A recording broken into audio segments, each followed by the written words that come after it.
Hello friends, this is Seher from EasyPeasy, and the topic that we are going to discuss today is called as scientific method. Now, what is a scientific method? The scientific method is a combined method which consists of theoretical knowledge and practical experimentation by using scientific instruments, analysis and comparison of results, and then peer reviews. Now, the definition sounds quite complicated, right? So let's go to the scientific method process by yourself. So the first step of the scientific method is called as make an observation. So you are going to make observation with me, okay? Now tell me, what is this?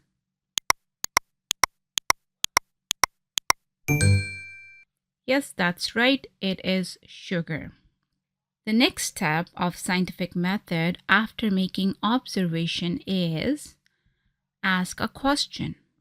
So we already know that sugar is solid and it is sweet in taste and it can dissolve in water. So we know a little bit properties of sugar before asking the question. So the question that I'm going to ask in this video is sugar going to dissolve in hot water faster or in cold water? After asking the question, you need to develop a hypothesis. Hypothesis means the general idea about what will happen in the experiment before doing that actual experiment.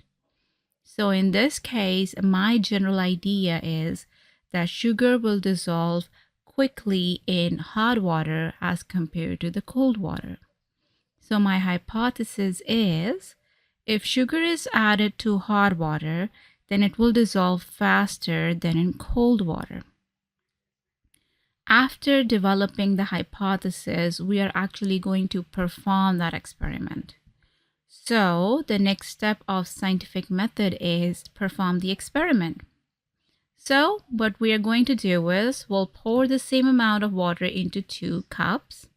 Heat 1 cup as hot water and leave the other cold. Add 1 teaspoon of sugar in each cup at the same time.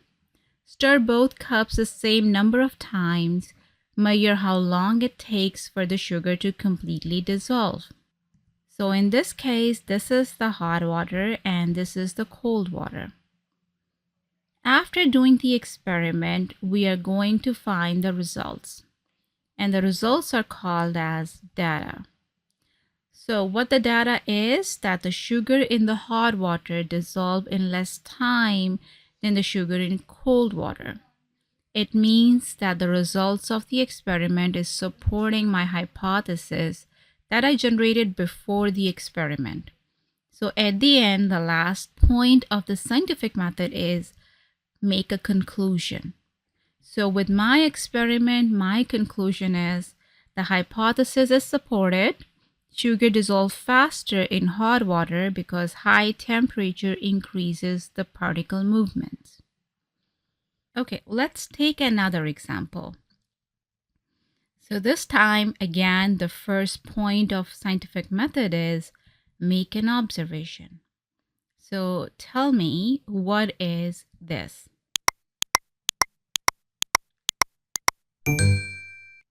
Yep, that's right. It is called a salt truck. It is basically removing the ice from the road or snow from the road and sprinkling the salt from the back. Why the sprinkle salt on the roads? To melt the ice. So after making this observation, we have to generate a question. So the question that I generated by looking at this salt truck is that does adding more salt make ice melt faster? Now, after asking the question, the next step is develop a hypothesis. So again, before starting the experiment, we should have a general idea. Now, if sprinkling salt on snow or ice is melting it, then my hypothesis is if more salt is added to ice, then the ice will melt faster than with less salt.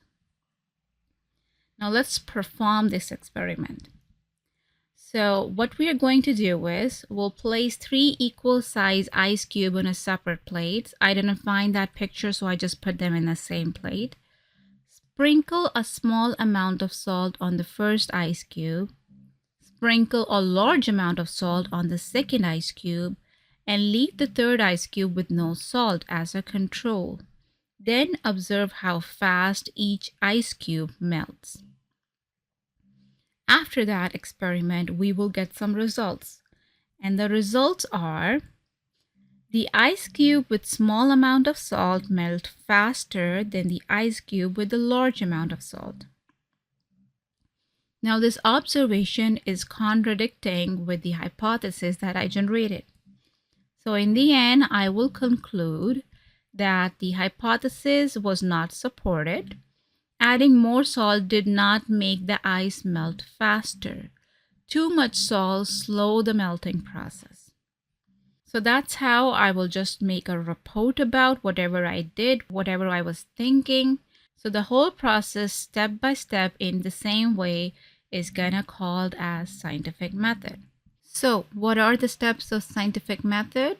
The first step is making an observation. Before posing a question, you must first make a clear observation to gather information about a topic, which can help you identify what to ask. Careful observation within the area of investigation or of something that interests you is essential, whether or not you are consciously aware of it. Next, ask a question. The scientific method continues by formulating a question based on your observations. These questions often begin with WH words such as what, when, who, which, why, how, or where, and may also include does. A well-formed question helps identify the core problem and leads to the development of the hypothesis. It should be clear, relevant, and as specific as possible. For example, why is this happening? What is the reason behind this? How does this happen? Does it need to happen? The next point of scientific method is the background research. So the background research is essential for analyzing the experiment or topic and answering the research questions. Scientists use a variety of tools and resources such as libraries and online resources, including research papers, articles, and journals, to guide how they investigate, design, and understand experiments. Learning from previous studies and experiences help avoid repeating past mistakes and allow researchers to build on existing knowledge. This research also aids in predicting possible outcome and in understanding the theoretical framework and history content of the experiment. The next step is develop a hypothesis. A hypothesis is proposed explanation or educated guess for a specific observation, natural event, or experience based on prior observations and knowledge. As a key step in the scientific method, a hypothesis allows scientists to make predictions about expected outcomes. It defines the purpose of experiment, identifies the variables involved, and states the anticipated results. A valid hypothesis must be testable and falsifiable, and it should directly address the research question. Testing a hypothesis requires collecting evidence through experimentation to determine whether the results support or refute it. The next step is conduct the experiment. Once a hypothesis is formed, the next step is to design and carry out an experiment. Experiments are systematic investigations used to support or refute a hypothesis. Two key variables are involved in experimental testing: the independent variable, which is deliberately changed or controlled by the experimenter, and the dependent variable, which is measured and may be affected by changes in the independent variable. These variables represent a cause and effect relationship where the dependent variable responds to the independent variable. All other variables must be carefully controlled to ensure they do not influence the results. In some cases, researchers may also define a null hypothesis, which propose that there is no effect or no difference between variables. For example, there is no difference in the intense rain and crop destruction. Then we have to record the data. During the experiment, data must be carefully collected and recorded. Data consists of sets of values, and it may be quantitative or qualitative. After data collection, results can be organized and displayed using charts, tables, or graphs.